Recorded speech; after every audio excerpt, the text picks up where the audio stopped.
Ujian secara materi.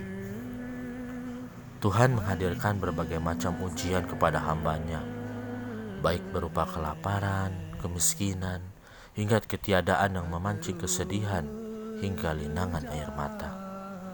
Namun sejatinya ada ujian yang lain yang Tuhan hadirkan dalam bentuk kesenangan, kebahagiaan, kemewahan, hingga kelezatan dunia.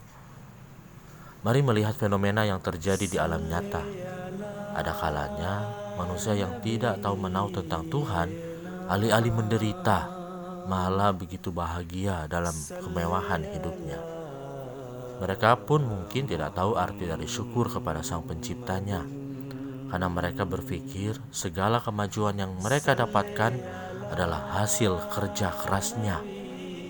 Alibinya mereka berada di atas kaki mereka sendiri untuk mencapai titik tertinggi dalam menyelami kelezatan dunia. Fenomena yang terjadi mungkin cukup mengherankan. Mengapa bisa manusia yang tidak mengenal Tuhan dapat mencapai kemajuan? Jawabannya ialah justru karena mereka telah meninggalkan Tuhan, maka mereka dihadapkan pada ujian secara materi. Ya, kadangkala ujian dari Tuhan mengambil bentuk yang lain. Barang siapa yang meninggalkan Tuhan, hatinya lekat kepada kemabukan serta kelezatan dunia dan mendambakan kemewahan materi, maka kepadanya pintu keduniaan dibukakan.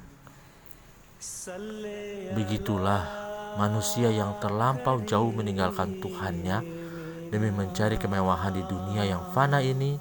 Tuhan sengaja memberikan apa yang diinginkannya hingga mereka semakin mabuk dalam kefanaan. Padahal sejatinya ujian secara materi begitu beratnya dan begitu bahayanya, melebihi ujian-ujian kesusahan atau kemiskinan.